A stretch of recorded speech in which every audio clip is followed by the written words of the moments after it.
Buck Rogers in the 25th century.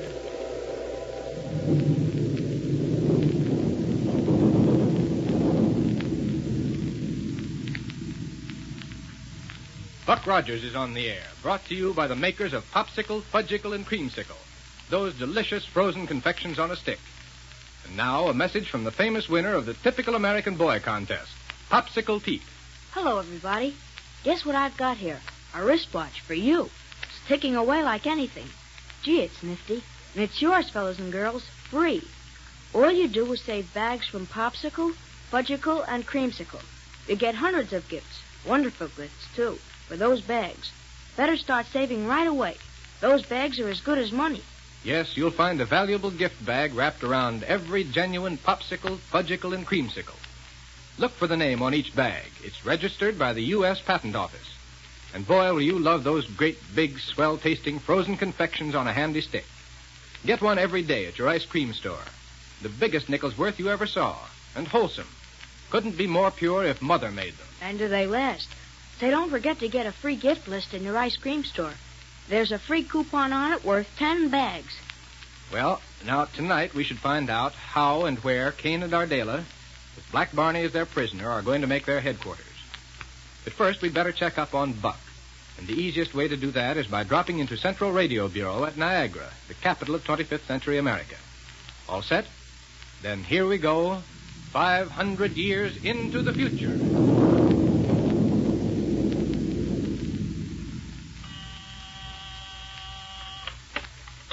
Central Radio Bureau, Davidson speaking. This is Buck Rogers, Dave. Oh, yes, Captain Rogers. What can I do for you, sir? Have you any idea where Dr. Hewer is, Dave? And why I haven't been able to call him at his laboratory? Why, yes, sir. Right now, he's almost 80 floors below me in the protoniformer room of our transmitting setup. What under the sun is he doing there? Oh, he's looking through old pieces of equipment in the hope of finding some bits of impenetrite. Impenetrite? Well, that's what he said before he went down there. Oh, probably with the idea of making up another gyrocosmic relativator. Yeah, what? A new invention. Has to have impenetrite for it. Oh. Any way of reaching him down there? Can you give me a line to him? Well, he must have disconnected it so as not to be disturbed. I tried to call him just a few minutes ago and couldn't even raise an echo. Dave, I wish you'd pass something on to him just as soon as you can get in touch with him. Well, surely, Captain. I'd be glad to. Well, tell him that Wilma and I have taken off in a battle cruiser and are trying to get on the rocket trail of the ship Black Barney's in. Something happened to Barney, Captain? Yes, Dave, I'm afraid so. That's why it's so important you get this message straight to Dr. Hewer. Well, then listen. Yeah? Why not let me hook a telemagnetic recorder strip in on this receiver? You know, simply record your message to him. Then when Burke comes on duty to relieve me, I'll take it down to him. Good idea, Dave. It'll certainly be more clear to the doctor than any message I might try to relay to him verbally. Okay, go ahead.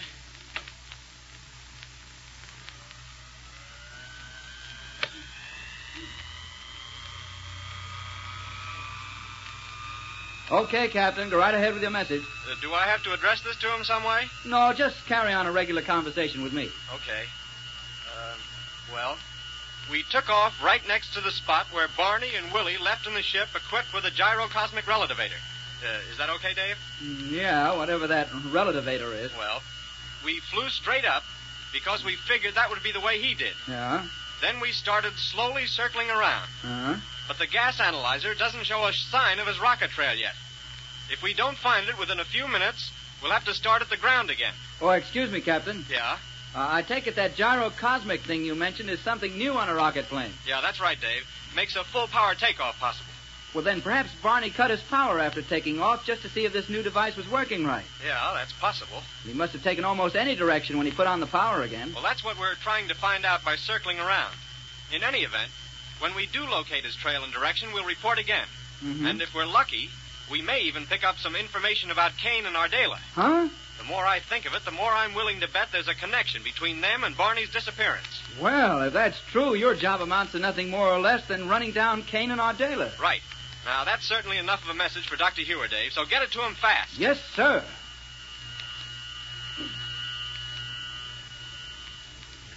Thought you were going to use a gyrocosmic relativator and coast down to a landing, Cain. Don't worry. This one little burst of power isn't going to leave enough of a trail to be followed. Now then. Good work. We're landed all right, and without even the tiniest bump. Yes. This relativator Barney brought us makes taking off and landing so easy a baby could do it. Even Barney here. You listen here now to me, Kane. Well, Barney? You know good and well I didn't bring that there now gyro thing to you. You stole it. That's what. Why, Barney. Sure. Me and Willie was trying it out for Lieutenant Whitman and Captain Rogers and Dr. Ewer. And the only reason you got it is on account of you stowed away in this here rocket ship. Now, Barney. Sure you did. And I want to know that you done what you done with my little Willie, too, huh? What did you? Barney, your dear little Willie is acting as messenger boy for me. He's taking a note to Buck Rogers. Didn't you see him take off for Niagara in the rocket roadster, Barney? Sure you did. Sure I did. Only he can't fly one of them things, and if anything happens to him, Killer Kane, I'll get you for it if it's the last thing I ever do. You hear me, Kane? And I mean it. Barney, you sound positively dangerous. I guess we'll have to do something about you. What do you mean, do something? Would you really like to know, Barney? Sure, I'd like to know. Very well. We're going to put you under the psychic restriction ray. Huh? It has a most startling effect on rebellious people. No. Listen, Kane, listen. Did I ever do anything to you to make you put me under the psychic description ray? Will you work with Ardela and me voluntarily? Well, How about it, Barney? No, sir. I won't do it. Then that settles it. Well, now listen. First, of course, we've got to get established in some sort of headquarters. Now, Kane, about that cycle... Kane, are you still set on putting our headquarters here? So close to where Willie left us? Listen. If you'd use that pretty head of yours for something beside a perch for a flying helmet, you'd realize there isn't a better place in the solar system. All right. Why? No rocket trail leading up to where we've landed here. How is there? No, because you cut the power a couple of miles away and coasted down. But you still haven't answered my question. Ardela, think. Try it. Just once. All right, rave on. When little Willie delivers my message, the first thing Rogers is going to do is ask him where he saw us. And believe me, Willie isn't going to waste any time in telling him, down to the last detail. Right. But do you think for a minute Rogers will expect to find us here, waiting for him to come and get us? Well... Ardela, what do you want to do? Where do you want to go? Just as far from where Willie was with us as possible. Exactly. That's exactly what Rogers would expect us to do. And that's why we're safer here than anywhere else we could possibly be. It's the last place in the world he'd expect to find us. Okay, you win. Yeah. And that just shows that you're pretty dumb, Kane. Hey? If you think you can keep Captain Rogers from finding you, you're dumb, that's all. Quiet, Bonnie. Buck might think to look for us here at that, Kane. What makes you think so? Professor Smith, the mad scientist who had ideas for becoming supreme grand ruler of the solar system. You know, the man who invented the psychic restriction ray. Well, what about him? Well, this is where he hung out. Don't let that worry you. By the time we get through fixing this place up, Smith himself wouldn't be able to spot us. What do you mean by fixing it up? Come on, let's get out of this rocket ship and I'll show you. Oh, by the way... Yeah? What sort of equipment were you able to pick up when you dropped into Dr. Ewer's laboratory? Is this it here, in this bag? Yeah, a rocket pistol, small disintegrator, and 2 force rays. Good work. Now, as for tools, there are plenty right here in the ship. So bring along those weapons. And Barney. Yeah? What? You may have the honor of bringing along the psychic restriction ray. I don't want no psychic description ray. Bring it along. But wait. What's this lever for? Here on the control panel. I don't know, Kane. Bonnie? Sure, anybody'd know that. It's a rocket dampener for working the attachment on the rocket tube so it'll cut down on the rocket flame so it'll... Splendid.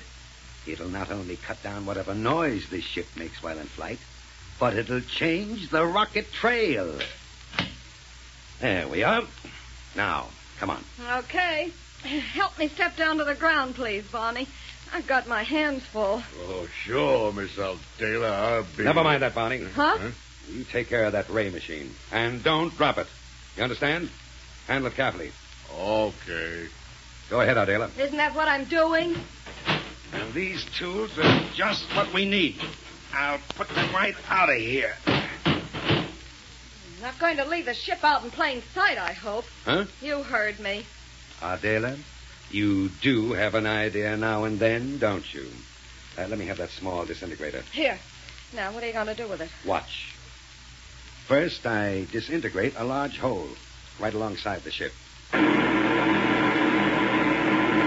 That's a mighty big hole you disintegrated. There we are. All right. Now what? Wait and see. Hey, he ain't going to fly away and leave us, is he? We'd better not try it. Oh, I see. Yeah. He's navigating it right into the hole he made with the disintegrator, ain't he? And believe it or not, there's room to spare.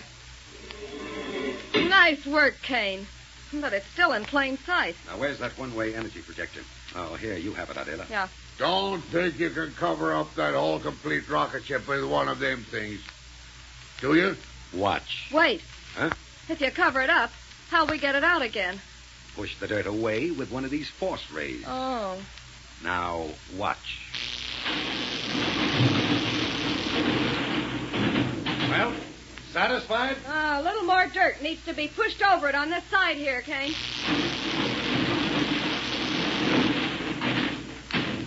There you are. The ground looks as though it has never been disturbed. I had no idea one of those little things, force rays, packed so much power. So did I. Non-recoil energy, Adela. Just another of yours many inventions that'll be of help to us. Well, now what? Now, we're going to establish our headquarters underground. Where Smitty used to have his? Yes, come on. And let Buck Rogers or anybody else try to find us once we get established in this.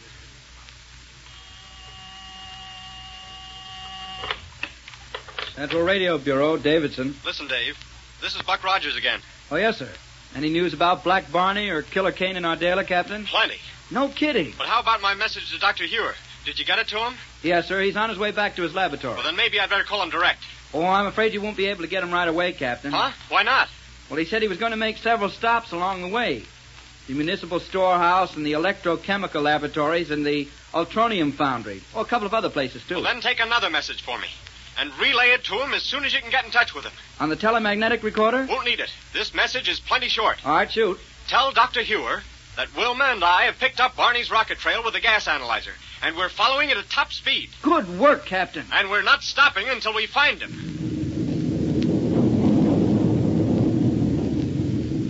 Good stuff. But wait a minute. Didn't Kane deliberately break up his rocket trail so it couldn't be followed? Well...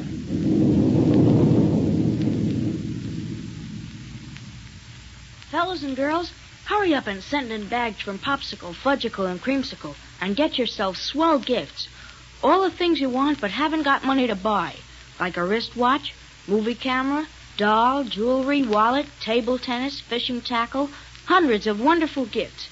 Just save up Creamsicle, Fudgicle, and Popsicle bags. Excuse me now, folks. I'm going out to have a popsicle. And will you get one for me, Pete? Sure, Mr. Johnstone. Yes, sir. There's nothing that tastes better than a great big cold popsicle. Those juicy, fresh fruit ices frozen on a stick. Have one tonight. Get your favorite fruit flavor. They're refreshing, full of energy, and only 5 cents for a great big twin popsicle. And boy, does it last.